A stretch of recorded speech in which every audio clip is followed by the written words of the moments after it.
A long time ago, in a small, quiet village, there lived a young girl named Yemi. Yemi was known all around for her kindness and beauty. She was loved by everyone who knew her. People would often see her helping her parents at home and greeting everyone with a bright smile as she walked through the village paths. Yemi's family wasn't rich, but they were happy and close, and that was enough for them. The village was filled with simple people who worked hard each day. The villagers grew their own food, cared for animals, and treated each other like family. They followed old traditions that had been passed down for many generations. One of these traditions was a yearly festival held to honor the spirits of the land. Everyone looked forward to the festival because it was filled with music, dancing, and food. Among the villagers, Yemi's warm personality and gentle heart made her special. She had a way of making people feel comfortable, and many of the village children looked up to her. The elders often praised her for being so well-behaved and respectful. But while most people admired her, not everyone was happy for her. There were 3 girls in the village who were not fond of Yemi. Their names were Kimi, Nina, and Sade. These girls were often seen together, whispering and laughing among themselves. They envied Yemi's popularity and the attention she received from others. In their hearts, they felt a quiet jealousy that only grew over time. While Yemi was friendly and always tried to include them, they pretended to be her friends, but deep down, they disliked her. These feelings of envy made them determined to do something about it. They began to plan a way to get rid of Yemi and take away her place in the village. To others, they looked like kind friends, but they had a dark secret in their hearts. For now, Yemi had no idea about the danger that awaited her. As the days went by, Kimi, Nina, and Sade worked on their plan to harm Yemi. They knew Yemi's kindness was her weakness, and they would use it to make her trust them even more. One bright afternoon, the girls approached Yemi while she was gathering firewood near her home. They greeted her with big smiles, acting as if they were her best friends. "Yemi," Kimi said with excitement, "have you heard about the big festival coming up?" Yemi smiled back, nodding. "Yes, I love the festival, but my parents think it's best for me to stay home this year." "Oh, that's so sad," Nina said, pouting. "We were really hoping you would come with us," Sade, nodding in agreement, added, "It won't be the same without you." "Yemi, you should come. We'll all be together. It will be so much fun." Yemi hesitated, looking down at the bundle of firewood in her arms. She had always wanted to go to the festival with friends, but she didn't want to disobey her parents. A few days before the big festival, Yemi's parents were preparing to travel to visit a relative in a neighboring village. As they packed their things, Yemi's mother noticed that her daughter had been spending more time with Kimi, Nina, and Sade, the 3 girls in the village who had only recently begun acting friendly toward her. Yemi's mother felt something odd about their sudden interest in her daughter, as she had often seen the 3 whispering and casting looks at Yemi from afar. Before leaving, her mother took her aside and said gently, "Yemi, my dear, I want you to be careful. Not everyone who smiles at you is your friend. I know these girls have been spending more time with you, but something feels strange about it." Yemi smiled, brushing off her mother's concerns. "Mama, they're just being kind. They mean no harm. Besides, everyone in the village is like family, right?" Her mother sighed. "You always see the best in people, my child, but remember to stay careful. And please don't go to the festival. It's being held in the next village, and it isn't safe to travel alone." Yemi's father nodded in agreement. "Listen to your mother, Yemi. We're giving you some chores to keep you busy while we're away. This way, you'll have something to do and won't be tempted to wander off." Yemi promised she would stay home. Her parents hugged her tightly before setting off, leaving her alone with her list of chores and a warning in her heart. She planned to follow their wishes and keep busy, even if part of her longed to see the excitement of the festival. But the very next morning, as Yemi was sweeping the front yard, Kimi, Nina, and Sade appeared.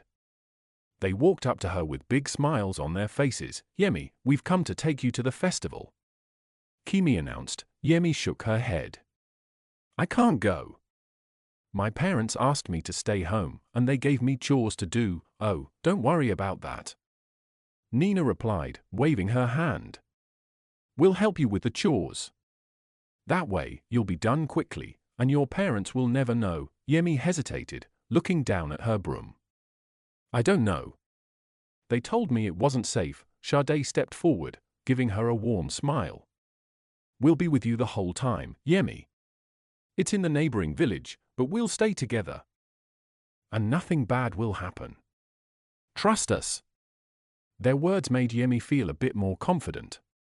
She had always wanted to go to the festival with friends, and her heart was touched by their kindness. The thought of spending a day at the festival, filled with music, dancing, and laughter, was hard to resist.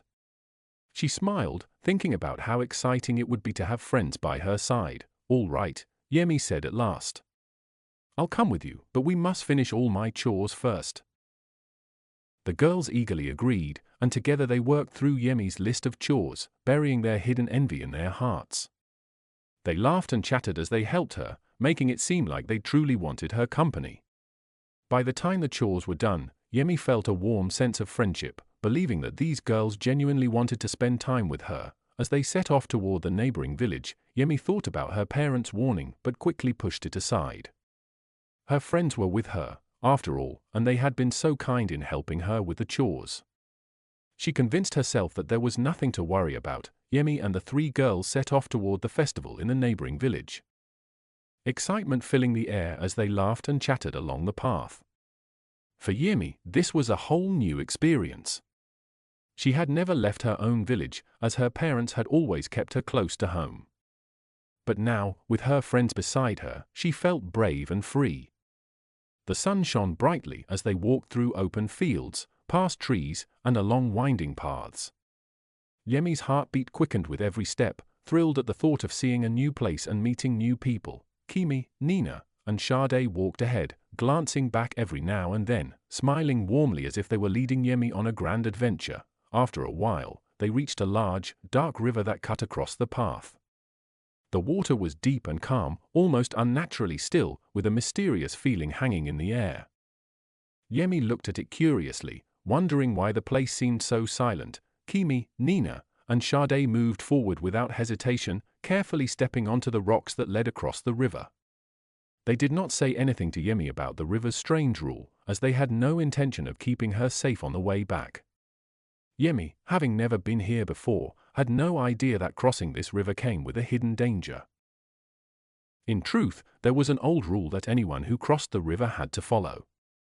It was said that the river was guarded by a mermaid who demanded an offering from each traveler when they returned.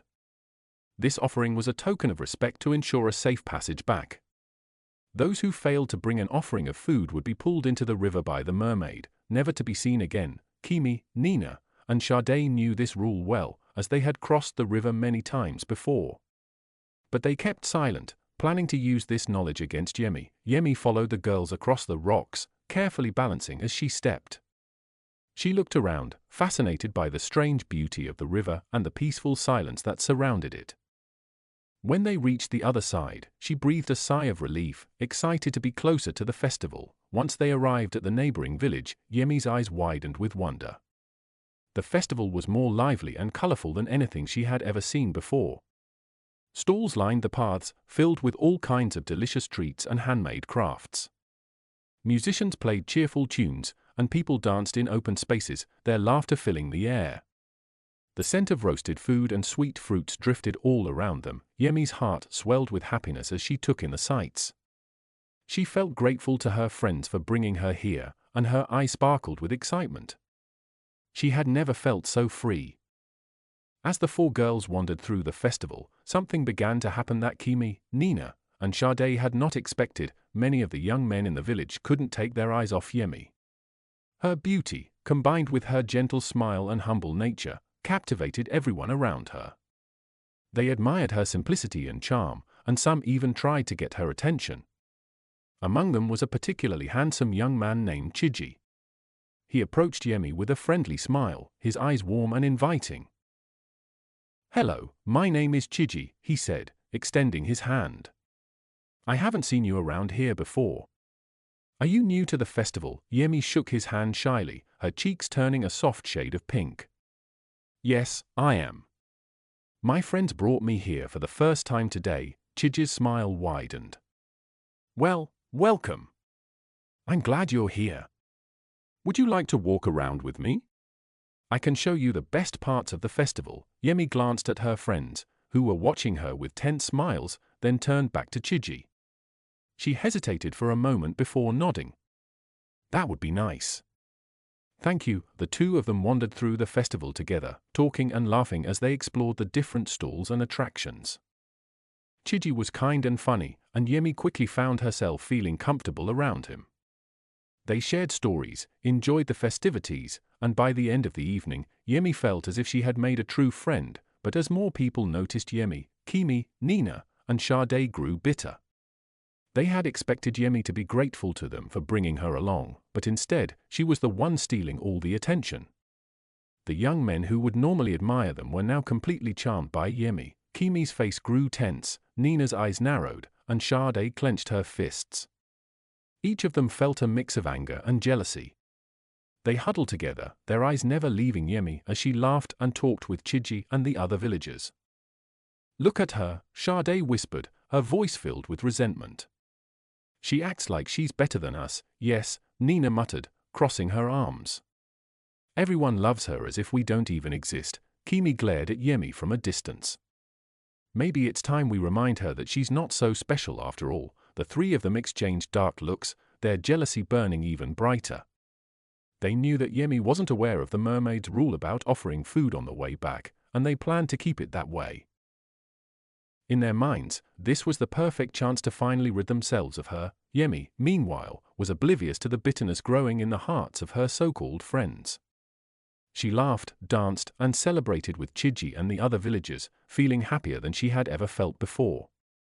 She believed she was surrounded by friends who truly cared for her, never imagining that they were plotting against her. As the day wore on, Kimi, Nina, and Sade prepared themselves for what they intended to do next. While Yemi's heart was full of joy and trust, danger lay just ahead. She was still caught up in the excitement of the festival, her eyes bright as she moved from stall to stall.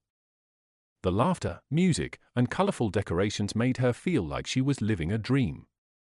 For a brief moment, she forgot about her parents' warning. This was a day of freedom and happiness, something she had never experienced before, but suddenly, as she turned to watch some dancers, Yemi froze, standing at the edge of the crowd. Her parents stood there, their faces stern and angry. Yemi's heart dropped, she knew she was in trouble. Before she could slip away, her parents spotted her, and her father strode toward her with a serious look in his eyes. Yemi. Her mother's voice cut through the noise of the festival. What are you doing here? Yemi lowered her head, feeling ashamed. Mama, Papa, I'm sorry. I didn't mean to disobey you, her mother sighed, pulling her aside, away from the curious eyes of the villagers. We trusted you to stay at home. We told you not to come here, but here you are, ignoring our warnings. Do you understand how dangerous this journey is? Her father added. You should have listened to us and stayed at home. Now you need to go back immediately. This is no place for you, Yemi. Yemi nodded, her eyes downcast. A pang of guilt filled her heart. She hadn't meant to disappoint her parents, but the excitement of the festival and the kindness of her friends had made her feel safe. Just then, Nina and Sade appeared, pretending to look concerned. Oh, Yemi, is everything all right? Nina asked, giving her a false look of sympathy. Yes, her parents are here, Sade whispered, smirking. Yemi's parents barely acknowledged the three girls, too focused on their daughter. Go home now, Yemi, and don't take any more detours, her father warned. Yes, Papa, Yemi replied, her voice soft and sad. Her parents watched her walk off with the girls before turning back toward their relative's house. Still upset but hoping she would learn from this, the three girls, however, exchanged quick, satisfied glances. They were fully aware of the river's rule, and with Yemi now frightened and eager to get home, they had the perfect chance to put their plan into action. Quietly, they each packed a small portion of food for themselves, making sure they had something to offer the mermaid on their way back. They didn't say a word to Yemi about it, acting as though there was nothing to worry about. Yemi kept glancing back, her heart heavy with guilt. She felt foolish for disobeying her parents and wanted nothing more than to reach home and make things right. The other girls walked ahead, whispering and exchanging smirks, pleased that everything was going according to their plan. Finally, they reached the river, and a strange, quiet atmosphere settled around them once more. Yemi felt an odd chill in the air but hurried forward, not wanting to linger. The girls, meanwhile, paused at the river bank, each of them taking out the food they had packed as an offering. They looked at each other, grinning, knowing that this was their moment. As they prepared to cross, Yemi noticed the girls holding out their food. Her heart skipped a beat as she realized something was wrong. She had no food with her, no offering to give. She looked at her friends, panic growing in her eyes. "Nina, please, can I have some of your food?" Yemi asked, her voice shaking. "I didn't know we needed to bring an offering." The girls exchanged a quick, wicked glance and laughed. Nina smirked, pulling her food closer to herself. "Oh, Yemi, I'm sorry, but we only have enough for ourselves." "Yes," Sade added with a sneer. "We're not responsible for your mistakes." Yemi felt her heart pound in her chest, fear growing as she realized her friends were not going to help her. She reached out desperately. "Please, just a little bit, I didn't know. I just need something." Sade stepped back, crossing her arms with a cold smile. "You should have thought about that before. We're not going to risk ourselves for you, Yemi." The three girls turned their backs on her, each of them placing their food offerings by the river bank. They crossed the river quickly, leaving Yemi standing alone on the other side, helpless and terrified. Suddenly, the water began to ripple, and Yemi felt a cold chill run down her spine. She looked at the river in horror as the calm surface shifted, revealing the outline of the mermaid rising from the depths. Her eyes glowed with anger as she looked at Yemi, her expression fierce and unforgiving. "You dare to cross my waters without an offering," the mermaid hissed, her voice echoing across the river. Yemi tried to step back, but her feet felt rooted to the ground. She opened her mouth to speak, but no words came out. All she could do was stare at the mermaid, her heart racing with fear. The mermaid's eyes narrowed. Those who do not respect the rule must face the punishment. Before Yemi could react, the mermaid's hand shot out, cold and powerful, gripping her wrist tightly. Yemi gasped, trying to pull away, but the mermaid's hold was strong. The icy water began to swirl around her, pulling her down toward the depths. "No, please," Yemi cried, struggling to free herself. "I didn't know. I'm sorry. Please," but the mermaid's face remained cold and unfeeling. With one swift motion, she dragged Yemi into the water. The last thing Yemi saw was the dark, endless river closing over her as she was pulled under, her voice lost in the swirling depths. On the opposite riverbank, Kimi, Nina, and Sade watched with satisfaction as Yemi disappeared into the water. They felt a sense of twisted triumph, their jealousy finally satisfied. Without a second thought, they turned and hurried back to their village, eager to enjoy their victory. Little did they know, however, that this betrayal would not go unnoticed. Kimi, Nina, and Sade returned to their village with smug smiles on their faces. With Yemi gone, they felt certain they would finally gain the attention and admiration they'd always wanted. They imagined that, without Yemi around, they would become the center of attention among the young men in the village. They walked confidently, exchanging satisfied glances, pleased with the success of their plan. The very next morning, however, they heard troubling news. Yemi's parents had returned home and were anxiously searching for her. Yemi's mother, looking worried and pale, went from house to house, asking if anyone had seen her daughter. No one had seen Yemi since the day of the festival. As word of her disappearance spread, the villagers gathered, their faces painted with worry and confusion. Eventually, Yemi's mother came upon Kimi, Nina, and Sade, who were chatting quietly by the village square. "Girls," Yemi's mother called out, her voice filled with desperation. "You were with Yumi at the festival, weren't you? Where is she? Why hasn't she come home?" The girls looked at each other, quickly putting on expressions of concern. Kimi stepped forward, speaking carefully. "Yes, we were with her, but after a while, she wandered off. We thought she would be right behind us." Nina nodded, her face serious. "We figured she stayed behind to enjoy the festival a bit longer. She seemed to be having a good time," Sade added. "We didn't think anything of it, Mama. Yemi seemed fine, and we assumed she'd come home on her own, but Yemi never returned." Days passed, and her mother became pale and weary, her eyes hollow from sleepless nights. The villagers mourned Yemi's absence, whispering prayers and lighting small candles in her memory. Some believed she had met with an unfortunate accident, while others suspected mystical forces had taken her, and deep within the river, the mermaid's presence lingered, waiting for the next soul to break the rule. Days passed, and Yemi's parents continued to search tirelessly, their hope fading, but their love for their daughter was as strong as ever. Each day, they walked the village paths, calling her name and asking everyone they met if they had seen any sign of her. They were met with pitying looks and sad shakes of the head, yet they kept searching, refusing to give up. One evening, as they were returning home with heavy hearts, a faint sound caught their attention. It was the soft, broken chirping of a little parrot, hidden in the bushes by the side of the path.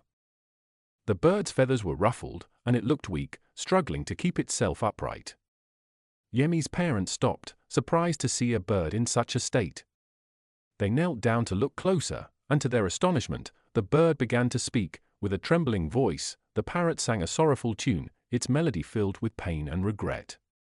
Slowly, its words became clearer, and Yemi's parents listened in growing shock as the bird recounted everything it had witnessed at the river. Through its broken song, the parrot revealed how Kimi, Nina, and Sade had led Yemi across the river, knowing full well about the mermaid's rule but keeping it a secret from her. It told them how, on the way back, the three girls had packed food for themselves as an offering but had deliberately refused to give Yemi any. The parrot's song painted a vivid picture of how Yemi had pleaded for their kindness, only to be met with cruel laughter as they walked away, leaving her alone to face the wrath of the mermaid. Yemi's parents felt a surge of anger and disbelief. They had always thought of Kimi, Nina, and Sade as their daughter's friends, never suspecting that they were capable of such betrayal. Tears filled Yemi's mother's eyes as she imagined her daughter's fear and helplessness. Yemi's father clenched his fists, his heart filled with grief and rage. The parrot, seeing the pain on their faces, struggled to speak once more. I saw it all. Yemi is lost beneath the river and taken by the mermaid because of those girls' wickedness. But there may still be a way. Follow me to the river. If you have the courage, there may be a chance to save her. Yemi's parents exchanged a determined look, their grief hardening into resolve. They would not abandon their daughter, no matter how impossible the task seemed. Wiping away her tears, Yemi's mother nodded, and her father placed a reassuring hand on her shoulder. They were ready to do whatever it took to bring their daughter back. The parrot led them through the village and down the path toward the river, guiding them as best as it could despite its injuries. The journey was long and filled with silence, the weight of their emotions pressing heavily upon them. Finally, they reached the edge of the dark, silent river. Its waters were calm and deep under the evening sky. As they stood there, staring at the water where their daughter had vanished, they felt both fear and hope. The river had taken their beloved child, but now they were ready to face whatever lay beneath its surface to bring her back. Their voices trembled as they called out into the silence, "O great mermaid of the river, we beg you. Please return our daughter to us. She is our only child, our joy and light. We cannot live without her." For a long moment, the river remained calm and quiet. Then ripples spread across the water, and a figure began to emerge. The mermaid, her hair dark and flowing like the currents, rose from the depths. Her piercing eyes fixed upon them. Beside her, standing in silence with a hollow expression, was Yemi. Now dressed in simple clothes and with an empty look in her eyes. She looked tired and worn, her once bright spirit dulled by the weight of her servitude. "Your daughter is mine now," the mermaid said coldly. "She crossed my waters without an offering, and now she serves me. Such is the law of the river." Yemi's parents fell to their knees, pleading, "Please, we beg you. She is our only child. Our hearts cannot bear this loss. Have mercy." The mermaid tilted her head, considering their words. Then, her lips curved into a faint, almost cruel smile. "If you truly want her back, then you must prove the depth of your love. Cross this river without any support, no bridge, no boat, and no help. If you succeed, I will set her free. But if you fail, you will remain here, bound to me as my servants, just as she is." The parents exchanged a fearful glance. They knew how deep and dangerous the river was. The challenge seemed impossible. But they were prepared to try anything to save their daughter. Together, they joined hands and bowed their heads, praying silently to the gods for guidance and strength. As they stepped toward the river, a murmur spread among the villagers who had gathered nearby. Word of the parents' ordeal had spread quickly, and many had come to watch, their hearts filled with sympathy and support. Some began to call out words of encouragement, "Stay strong." An elder shouted, "Your love will guide you through." Meanwhile, news of the ordeal reached Kimi, Nina, and Sade. Realizing that their cruel scheme had been exposed, the three girls panicked, fearing the villagers' judgment and punishment. They fled into the forest, hoping to escape the truth, but as they wandered deeper into the thick trees, they soon found themselves lost and frightened. Shadows seemed to close in around them, and the dense, dark forest became a prison they could not escape. In their fear, the girls began to curse Yemi, blaming her for everything. "If it weren't for her, we wouldn't be in this mess." Kimi hissed bitterly. "Why couldn't she just stay out of our way?" Nina muttered, "She ruined everything." Sade added, her voice shaking with anger and fear. Back at the river, the villagers watched as Yemi's parents prepared to take their first steps into the water. Their prayers and chants grew louder, filling the air with unity and hope. Yemi's parents took strength from the support of their village, their hearts steady as they stepped into the water, determined to face whatever lay ahead. The river was cold and deep, and with each step, they felt the currents trying to pull them under. But they held on to each other, their love unshaken. Just when it seemed they could go no further, a sudden wind swept across the river. Gentle but strong, it wrapped around them like a protective force, steadying their steps and guiding them forward. The villagers gasped in awe, sensing that a miracle was unfolding before their eyes. With the help of the magical wind, Yemi's parents crossed the river. Their love and courage shone brightly for all to see. When they reached the other side, the mermaid watched them in silence, her expression softening as she took in the sight of their unwavering devotion. Moved by their courage and the depth of their love, the mermaid's cold gaze melted, and a hint of compassion appeared in her eyes. She nodded slowly, a hint of respect in her voice. "Your love has proven true. I release your daughter." With a wave of her hand, the mermaid freed Yemi from her servitude. Yemi's eyes filled with tears of relief and joy as she ran into her parents' arms. They held each other tightly, their hearts overflowing with love and gratitude. The villagers cheered, their voices echoing through the air as they celebrated Yemi's return. Together, Yemi and her parents made their way back to the village, surrounded by the warmth and support of their community. They were finally whole again. And the love that had guided them through their darkest moments would continue to protect and strengthen them in the days to come. The day after Yemi's return was filled with joy and relief, but also with a quiet sorrow. The story of her ordeal spread through the village, reaching every corner and every heart. As people heard about how Kimi, Nina, and Sade had tricked Yemi, leaving her to suffer at the mercy of the mermaid, they were shocked and saddened. The villagers, who had once thought of the three girls as friends and neighbors, now looked upon them with disbelief and anger. That anyone could be so driven by jealousy was a painful reminder of the dangers that envy could bring. The matter was soon brought before the king, who was both angered and disappointed by the betrayal. He called for Kimi, Nina, and Sade to be brought to his court, where they stood in silence, their heads hung low as they faced the weight of their actions. The entire village gathered to watch, their eyes filled with disappointment and grief for what these young women had done. The king's voice boomed through the hall, filled with stern authority. "You have betrayed not only Yemi but the trust of this entire village. You allowed jealousy to consume your hearts and plotted against an innocent girl, bringing sorrow to her family and fear to our village. Such actions cannot go unpunished." The girls said nothing, their faces pale as they listened to the king's words. They knew there was no excuse for what they had done. As their eyes scanned the crowd, they saw the faces of the villagers they had once laughed and talked with now looking upon them with a mixture of sadness and anger. The king continued, his voice unwavering, "As punishment for your betrayal, you will be publicly humiliated for all to witness and then banished from this village. You shall never return. Let this be a lesson for all who let envy poison their hearts." The girls were led through the village, their heads bowed in shame as the villagers watched in silence. Some people shook their heads in disappointment, while others looked away, saddened by what had become of them. The girls had lost everything, and they knew they had only themselves to blame. They would carry the weight of their actions as they wandered far from the only home they had ever known. Once the girls had left, the village turned its focus back to a celebration of joy and relief. Yemi was safe, her family was whole again, and the painful memory of betrayal was replaced by a renewed sense of unity. The villagers gathered to rejoice at Yemi's return, filling the air with laughter and music. Friends and neighbors came to Yemi's home, bringing gifts and offering words of kindness, happy to see her safe and sound. There was a warmth in the air, a reminder of the power of love, honesty, and family bonds. Later, Yemi, feeling a sense of gratitude, decided to visit the river once more. She wanted to thank the mermaid, whose change of heart had given her a second chance at life.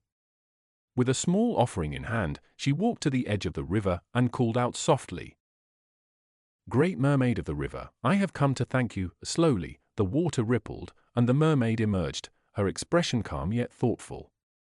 Yemi looked at her with respect, noticing a softness in her eyes that had not been there before. "I see you have returned," the mermaid said, her voice less cold than before. "What brings you back here, child?" "I came to thank you," Yemi replied. "Your mercy allowed me to return to my family, and I am forever grateful." The mermaid looked at Yemi for a long moment, a wistful expression crossing her face. She sighed, glancing down at the water as if remembering something long forgotten. "Once, I was like you," she began, her voice laced with sadness. "I was a young maiden filled with hopes and dreams, and I fell in love with a handsome man from a faraway village. But his mother, who was a powerful witch, despised me and cursed me to this river, where I would remain forever." Yemi listened in silence, her heart aching for the mermaid's sorrow. "Over time, my bitterness grew," the mermaid continued. "I watched people pass by, loved ones and families, and I began to resent them, for I had lost my own chance at love and happiness. My heart became hardened, and I vowed to punish anyone who crossed my waters without honoring my rule." The mermaid looked at Yemi, her gaze softening. "But when I saw how deeply your parents loved you, how they were willing to risk everything to bring you back, it touched something in me that I thought had died long ago. Their love reminded me that maybe, just maybe, not everyone in this world is cruel. There are still hearts filled with kindness and sacrifice." Yemi felt a tear slip down her cheek. She had never known that the mermaid carried such pain. "Thank you for sharing your story," she said softly. "I will never forget what you did for me." The mermaid nodded, a faint smile touching her lips. "Go now, Yemi, and live a life of love and kindness. Cherish your family, for that love is more powerful than any curse or spell." With those final words, the mermaid sank back into the river, disappearing into its depths. Yemi stood there for a moment, a feeling of peace settling over her. She knew that the mermaid's heart had softened, even if only slightly, and she hoped that one day, the river spirit might find peace herself. The village celebration continued in full swing, with songs and laughter filling the air as everyone rejoiced in Yemi's safe return. Among the crowd, a young man approached, Prince Chidi, who had once met Yemi at a festival. Moved by her story and her strength, he proposed to her in front of the entire village, and with her parents' blessing, Yemi accepted. Their wedding was a grand celebration filled with joy and love. Inspired by Yemi's compassion, Prince Chidi sought to help the mermaid, and with the guidance of the village priest, a sacred ritual was performed to break her curse. The mermaid, freed at last, vanished into the waters with a grateful smile. Yemi and Prince Chidi built a life filled with love, laughter, and kindness. Peace returned to the village, and the river remained calm, a reminder of the power of forgiveness and the strength of true love. And so, Yemi and her family, along with the entire village, lived happily ever after. Their hearts forever touched by the story of the mermaid, the strength of family bonds, and the joy of new beginnings.